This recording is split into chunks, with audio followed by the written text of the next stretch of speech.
విశాఖ స్థానిక సంస్థల MLC ఎన్నికపై YCP అధినేత జగన్ ఫోకస్ పెట్టారు.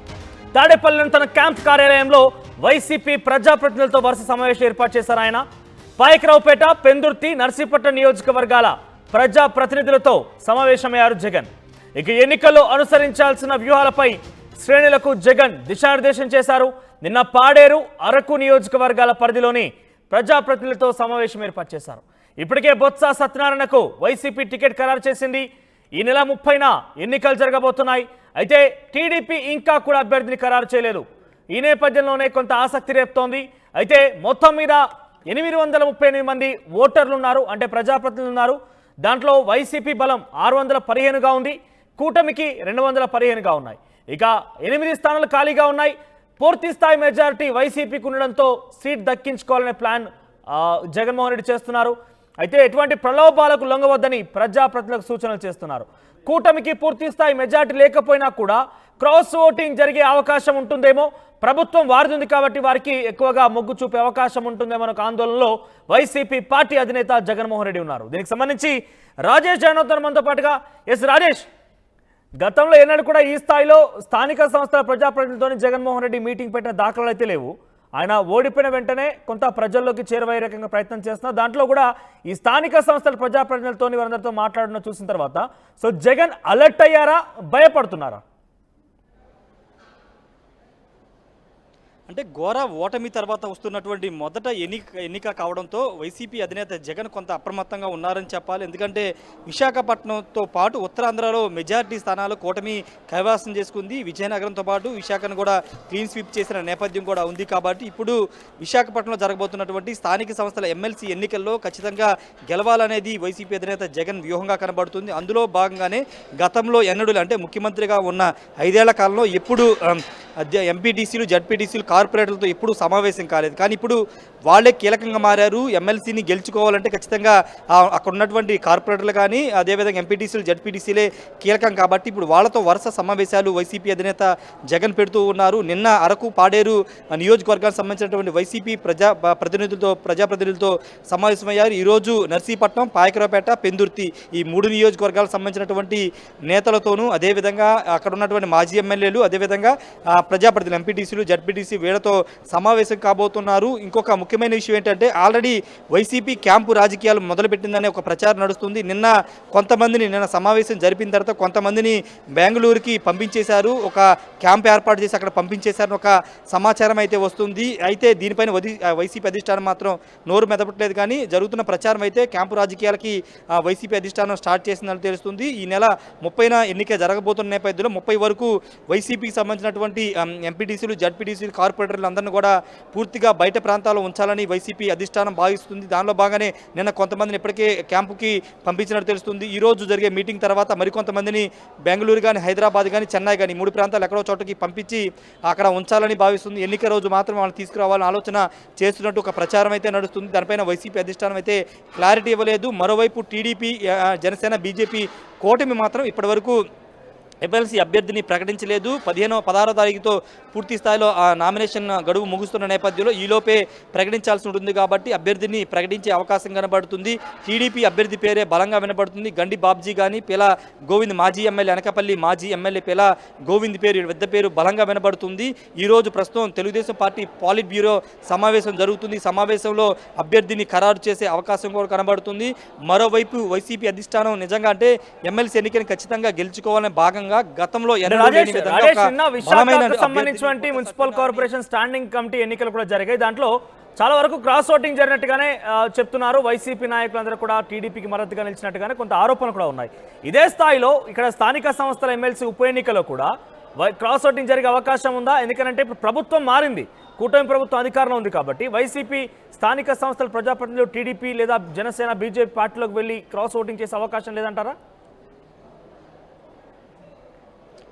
ఖచ్చితంగా ఉంటుంది. అందుకే వైసీపీ క్యాంపు రాజకీయాలు చేస్తున్నట్టుగా టాక్ నడుస్తుంది. 600 అంటే 615 స్థానాలు వైసీపీకి ఉన్నాయి. 215 స్థానాలు మాత్రమే కూటమి. ఈ నేపథ్యంలో మెజారిటీని తిప్పుకుని ఎమ్మెల్సీ స్థానం కైవసం చేసుకోవాలంటే కొంత కష్టమైన తరం కాబట్టి, కానీ క్రాస్ ఓటింగ్ జరిగిద్దని ఒక అభిప్రాయంలో వైసీపీ ఉంది. అంతేకాదు అభ్యర్థుల్ని అంటే ప్రజాప్రతినిధులు ఎంపీడీ జడ్పీటీసీని వాళ్ళ వైపుకు కూటమి వైపు తిప్పుకుని ప్రలోభాలు పెట్టే అవకాశం ఉందని వైసీపీ అధిష్టానం భావిస్తుంది. కాబట్టి జగన్ ఎక్కువ ఫోకస్ పెట్టి వరుసగా నియోజకవర్గాలకు సంబంధించినటువంటి అక్కడ ఉన్న లోకల్ ఎంపీటీసీలు జడ్పీటీసీలు కార్పొరేటర్లతో సమావేశం పెట్టడం, వాళ్ళకి ఇన్స్ట్రక్షన్స్ ఇవ్వడం, వాళ్ళకి పార్టీ ఏ విధంగా అండగా ఉంటుందనే ఒక అంశాన్ని తీసుకురావడం చూస్తున్నాం. ఖచ్చితంగా బొత్స సత్యనారాయణ గెలిపించాలనేది జగన్ వ్యూహంగా కనబడుతుంది. దాని వెనక మండలిలో వైసీపీకి 38 మంది అభ్యర్థులు ఉన్నారు, ఎమ్మెల్సీలు ఉన్నారు. ఈ నేపథ్యంలో అక్కడ బలమైన వాయిస్ వినిపించే వాళ్ళకి నాయకత్వం వహించే లీడర్ లేరు. ఈ నేపథ్యంలో ఎమ్మెల్సీగా బొత్స సత్యనారాయణ కనుక గెలిపించుకుంటే మండలిలో బలమైన వాయిస్ వినిపించవచ్చు. ముఖ్యంగా ప్రభుత్వం తీసుకొచ్చే బిల్లులకు సంబంధించిన విషయంలో అడ్డుకోవచ్చనే ఒక భావనలో వైసీపీ అధినేత జగన్ ఉన్నారు. కాబట్టి ఇప్పుడు అభ్యర్థిగా బొత్స సత్యనారాయణ తీసుకురావడం, అభ్యర్థిగా బొత్స సత్యనారాయణ గెలిపించుకోవాలనే వ్యూహంలో జగన్ ఉన్నట్టు తెలుస్తుంది. అభ్యర్థిగా ఉన్నారు. ఆయన మాజీ మంత్రి జగన్ ఏకంగా రంగంలోకి దిగి ఇప్పటికే కొన్ని వ్యూహాలు రచిస్తున్నారు. ఉన్నట్టుగా క్యాంప్ రాజకీయాలు కూడా తెరలేపారు. కానీ కూటమి ప్రభుత్వం మాత్రం ఎవరు అభ్యర్థిని ప్రకటించలేదు, ఇంకా కూడా సతమతం అవుతోంది. ఎవరు ప్రయత్నం చేస్తున్నారు అంటే ఎంతమంది ఆశావాహులు ఉన్నారు, వారు ప్రయత్నాలు ముమ్మరం చేశారా, ఏమైనా ప్రయత్నాలు కనబడుతున్నాయా?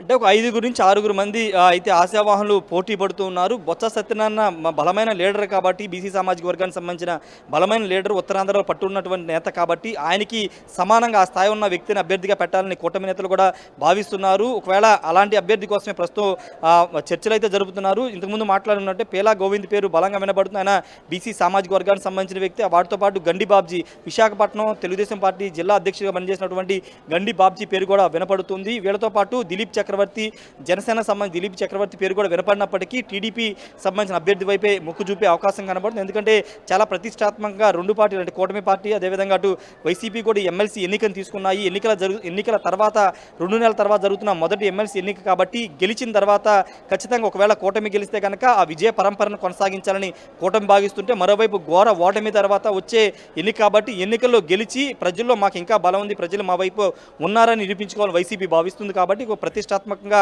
అన్ని పార్టీలు తీసుకున్నాయి. దానిలో భాగంగానే వైసీపీ అధినేత జగన్ వ్యూహాలను సిద్ధం చేస్తూ వరుసగా సమావేశాలు పెడుతున్నారు, క్యాంపు రాజకీయాలు చేస్తున్నారు. కాబట్టి ఈరోజు టీడీపీ పాలిట్ బ్యూరో సమావేశం జరుగుతుంది. కాబట్టి ఈరోజు సమావేశంలో అభ్యర్థి ఎవరైనా దానిపైన నిర్ణయం తీసుకునే అవకాశం కనబడుతుంది. 2-3 రోజుల్లోనే అభ్యర్థి పేరు కూడా ఫైనల్ చేసే అవకాశం కనబడుతుంది. ఇప్పటికే జనసేన పార్టీతో, బీజేపీతో పార్టీతో 2 పార్టీలతో చంద్రబాబు మాట్లాడినట్టు తెలుస్తుంది.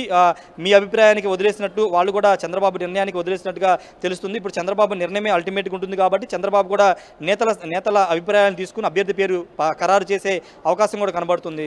రాజేష్, అంటే టీడీపీ కూటమి ఏదైతే ప్రస్తుతం అధికారంలో ఉంది కాబట్టి సో వరకు పూర్తి స్థాయి మెజార్టీ లేదు. ఇక్కడ చాలా క్లియర్గా అర్థమవుతోంది. 838 స్థానాలు ఉంటే 8 ఖాళీగా ఉన్నాయి. మరొక మిగిలిన స్థానాల్లో మెజార్టీ స్థానాలు వైసీపీకే ఉన్నాయి. సో స్థానిక సంస్థల ప్రజాప్రతినిధుల్ని కూటమి ప్రభుత్వంలోకి తీసుకొచ్చేందుకు కూటమి ప్రభుత్వం ఎటువంటి ప్రయత్నం చేస్తోంది? దానికి ఏదైనా ప్రత్యేక ప్రణాళిక కానీ రూపొందించు, ఎందుకంటే సార్వత్రిక ఎన్నికల తర్వాత మొదటి ఉప ఎన్నిక ఇది. ఖచ్చితంగా కూటమి నేతలు అయితే ఒకటే చెప్తున్నారు, లోకల్గా మీ పంచాయతీలో కానీ లేకపోతే జడ్పీకి సంబంధించినటువంటి మండలాల్లో అభివృద్ధి జరగాలంటే కూటమి అధికారంలో ఉంది కాబట్టి కూటమి అభ్యర్థిని గెలిపించుకుంటూ కూటమికి సహకరిస్తే కనుక అభివృద్ధి సాధ్యమవుతుంది. ప్రతిపక్షంలో ఉన్నటువంటి పార్టీని గెలిపించుకోవడం ద్వారా పెద్ద అభివృద్ధి సాధ్యమవుతుందని ఒక స్లోగన్ ద్వారా అక్కడ ఉన్నటువంటి స్థానిక ప్రజాబద్ధుల్ని, ఎంపీటీసీని, జడ్పీటీసీని ఆకర్షించే ప్రయత్నం కూటమి చేసే అవకాశం కనబడుతుంది. అయితే అభ్యర్థిని ప్రకటించిన తర్వాత మాత్రమే ఈ వ్యూహాలను సిద్ధం చేసే అవకాశం కనబడుతుంది. ఇప్పటికైతే కొంతమంది జనసేన పార్టీలో మొన్న ఒక 5 మంది కార్పొరేటర్, విశాఖ కార్పొరేషన్ పరిధిలోని 5 కార్పొరేటర్లు జనసేనలో చేరారు. అంతకుముందు 15 రోజుల ముందు కొంతమంది టీడీపీలో, కొంతమంది జనసేనలో చేరారు. కాబట్టి పార్టీలో చేరడంతో పాటు బహిరంగంగా అంటే ఆ రోజు ఓటింగ్ జరిగే రోజు క్రాస్ ఓటింగ్ అంటే వైసీపీలో ఉన్న వాళ్ళు కూటమికి ఓటింగ్ వేసేలాగా కూటమి ప్రయత్నాలు కూడా చేసే అవకాశం కనబడుతుంది. వాళ్ళు ఎంచుకునే ప్రధాన మార్గం ఏంటంటే అభివృద్ధి. ఎక్కడ ఉన్నటువంటి స్థానిక నిధులు కేటాయించాలన్నా, అభివృద్ధి జరగాలన్నా ఖచ్చితంగా ప్రభుత్వం అధికారులు ఉంది కాబట్టి కూటమికి ఓటు వేస్తే, కూటమి అభ్యర్థి ఎమ్మెల్సీగా వస్తే విశాఖపట్నంతో పాటు అక్కడ ఉన్నటువంటి పంచాయతీలు, మండలాలు కూడా అభివృద్ధి జరుగుతుంది, నిధులు కేటాయింపు కూడా చేస్తామని ఒక హామీ ఇచ్చే అవకాశం కూడా కనబడుతుంది మనోజ్. రైట్ రాజేష్. సో మొత్తం